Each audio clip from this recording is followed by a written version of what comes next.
All right, first and foremost, give all praise, honor, and glory to Yahweh, Bashem, Yahushua, Bashem, Kalkadash, the honors to the elders and apostles, great millstone, rule well, and who is worthy to be counted for double honors. And peace and taste to you brothers out there pushing the truth wholeheartedly and sincerely and for the love of the gospel. All right, it's the brother Gabaria from the Indiana camp, coming back at you again, wanted to sit down to basically talk about what time are we in, all right? And basically what I'm saying that is basically what type of mind state should we be in, all right? Is this a jovial time? Is this rejoicing and multiplying? Or is this a sorrows time that we should be watching the news and seeing what's going to befall us in the up and coming seasons? All right, because right now we're in the I would say we're in the springtime. All right, it's pretty windy outside. It's raining multiple days, so I would say we're in the springtime, which is the beginning time. All right, as you brothers know, Passover was last Saturday night. Which is according to the scriptures is the 14th day at evening. All right, so 2 weeks prior was the beginning month, our first month. All right, so we are into our how can I say we are into our first month. All right, I mean I am about 3 weeks, roughly 3 weeks behind, but 3 weeks ago we are, that would have been our, Israel's New Year's, basically. All right, that would have been our New Year's, but we don't celebrate New Year's. We just, that's the beginning of the month. So it's springtime, which means, it's 4 seasons: spring, summer, fall, and winter. All right, which spring is being the beginning of the year. That's how because things start to bring back to life. You see you see leaves coming back on trees. You see the all the snow is gone. You see things coming back to life. You see the insects, certain animals is coming back out. So you start seeing these things coming back and forth. All right. Now we still have 3 more seasons that we have to get through. One of the seasons is being summer, another season being fall, and another season being winter. All right, which is the winter being the last season, which everything dies, goes back into the ground. You see the trees, flowers, and the insects all die off. Birds go south. This is the way it's supposed to be. But anyways, I didn't really come to talk about the season and everything, but I'm just saying, look how much has happened in this one season. All right, these past 3 weeks. Yes, I know what we're in March, and really technically we're in the 3rd month of Esau's calendar, but I'm going off of Israel's calendar. All right, we're still in the 1st month, and look how much has already happened, man. To talk about that virus that's going around, DJ Trump doing the things that he's doing, all right, gas being $2. Scriptures talks about how they think themselves being a good case. All right, so look at just really pay attention and look around your surroundings. Does this seem like a time to be relaxed, comfortable, a time for you can let your guard down? All right, now I'm talking about you brothers out there. I'm not talking about the average American, the average Joe Smo, the average Tyrone, or the average Rico Suave, or Netanyahu, or whatever your name is out there. I'm not talking about the average guy. I'm talking about an Israelite. All right, the ones that's supposed to be watching the times 24/7. All right, really examine these times. What time do you believe that we're in, man? All right, let me get this scripture right quick. This is Ephesians chapter 5 and verse 15. It says, "See then that you walk circumspectly, not as fools, but as wise, redeeming the time, because the days are evil." All right, there goes your answer, man. These days are evil. All right. And what makes it so evil is because why? Because the Lord's word, wisdom, the Lord's word is not being established in the planet Earth, man. All right. So thus far, by default, this world is in chaos. This world is evil. Okay. And guess what? Evil, and the scriptures already talks about in Sirach, what good can come from evil, man? All right. It can't. All right. It's impossible. No good thing can come from an evil thing. All right. It's like oil and water. They're not going to mix. Okay. So while we're in this evil society, this wicked kingdom, guess what's gonna brew from it? All right, wicked and evil times, man. Which the word evil just means bad times. All right, so that's what time we're in, man. We're in evil times. We're in bad times right now. though they put this cloak, though they put this cloak of deceivery around this place, they're saying, oh look, gas is this, oh look, it's gonna be a beautiful winter. Look, it's gonna be a beautiful summer, and you know it's getting warm outside. Oh, we're gonna finally have maybe a good 6 months of warm weather, and look at this and look at that. You know, maybe they put this cloak of deceitfulness, but as to a wise man, hey, we're walking circumspectly, man. We can see this world for what it truly is, man. All right, we see how people we see people for their true colors. All right, we see right through. Hey, scripture's also talking about what? We're not ignorant of Satan's devices. Let me get that.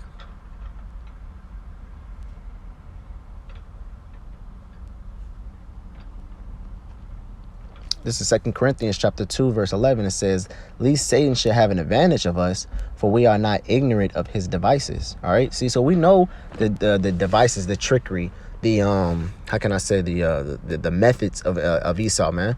We know how does he move, man. All right. We knows what he do before he's even does it himself, man. We know that he puts his tamu, says he has to put it in plain sight before he does anything, man. All right.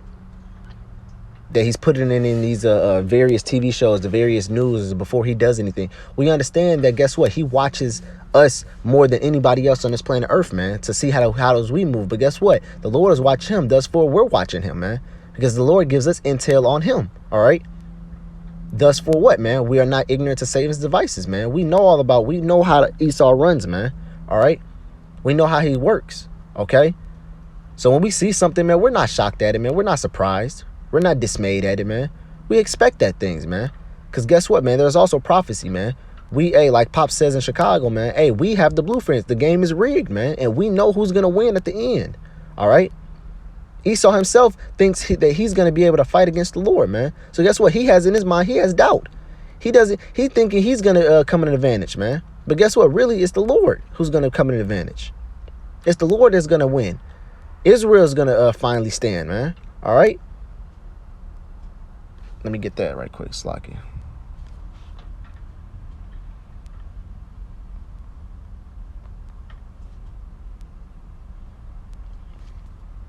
This is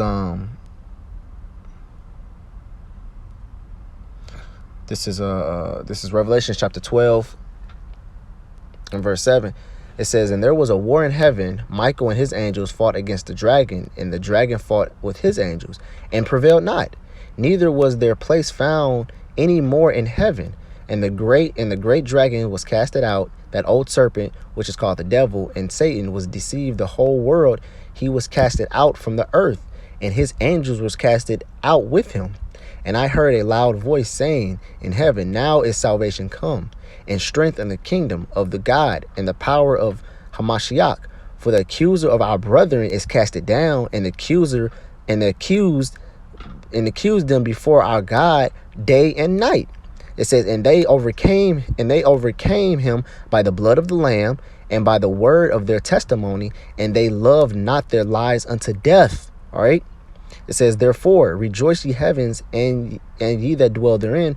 Woe to the habitation of the earth and of the seas, for the devil is come down unto you, having great wrath, because he knoweth that he have but a short time." See? So, man, Esau knows that he has a short time to rule. So guess what? He's going to do everything in his power to live it up, man. All right. But guess what? There's men, which it says what? And they that love not their lives unto death, man. There's going to be men that's going to be on this planet Earth that's going to die for this truth. And guess what? They're going to want to serve Yahweh Shem Yahshua, man. All right. Let me rephrase that. Slaki. It's men on this planet Earth that are willing to die for this truth, man. They don't love their lives, man. It's whatever Yahweh Shem Yahshua has in plan for them, men. All right.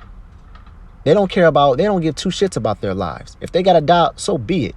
All right. And guess what? That's one of Esau's one of his most fearfulest things, man. All right. A guy that you can't bribe, and a guy that's willing to die for what he believes in, man. All right.